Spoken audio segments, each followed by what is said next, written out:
સુરતના અડાજણ વિસ્તારમાં પ્રેમ પ્રકરણમાં એક યુવક પર ચપ્પુ વડે હુમલો. પ્રેમિકાએ મળવા માટે પ્રેમીને બોલાવ્યો હતો. પ્રેમિકાના ભાઈએ પાછળથી આવી પ્રેમી પર ચપ્પુ વડે કર્યો હતો હુમલો. પ્રેમીને પીઠ પર અને હાથ પર ચપ્પુના ઘા માર્યા હતા. દેવ પટેલ નામના યુવકને ઇજાગ્રસ્ત હાલતમાં નવી સિવિલ હોસ્પિટલમાં દાખલ કરવામાં આવ્યો હતો. અડાજણ પટેલ પ્રગતિ મંડળની વાડીની બાજુમાં આવેલા ભારત પેટ્રોલ પંપની ગલીમાં ગાઢ જાહેરમાં યુવક પર ચપ્પુ વડે હુમલો થયો હતો. પોલીસે આરોપી ધ્રુવ ચુડાસમા અને વિકી બેડસેને પકડવા ચક્રો ગતિમાન કર્યા છે. જે કેસની ગુજરાતી સાથે સુનિલ ગંજાવાલા, સુરત. દેવ અનિલભાઈ પટેલ.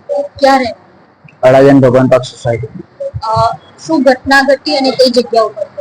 હની પાર્ક રોડ પર ગાર્ડનમાં. કયો ગાર્ડન? આપણે ડેનિશ કેક છે એની બાજુ.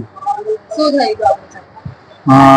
એક ફ્રેન્ડ છે તે એટલે મેં એક છોકરી સાથે રિલેશનમાં હતો, તો એના ભાઈના ફ્રેન્ડ સાથે મને મળવા માટે બોલાવ્યો. તો એ છોકરો મારો પણ ફ્રેન્ડ જ છે, તો એ મને એમ કીધું કે તું આવ, આપણે શાંતિથી વાત કરી લઈએ, કઈ મારામારી થવાની નથી, શાંતિથી આપણે પટાઈ દઈએ.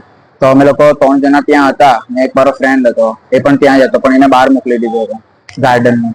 તો એ આવ્યો, એ લોકો અમે 3 જણા વાત કરતા હતા. એમાં પેલી છોકરીનો ભાઈ આવ્યો ને આવીને ડાયરેક્ટ ચાકુ મારી દીધું.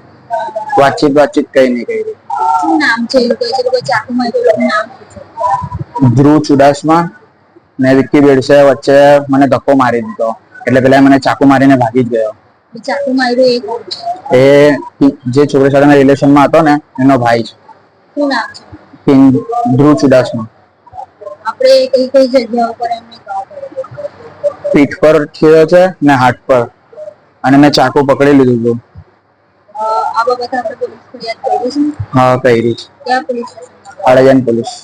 ત્યાંથી શું કર્યું છે? એ આજે સવારે આવેલા હતા, વાત ચાલે છે એવું કીધું છે, સાઈન કરાવીને ગયા લેટર પર.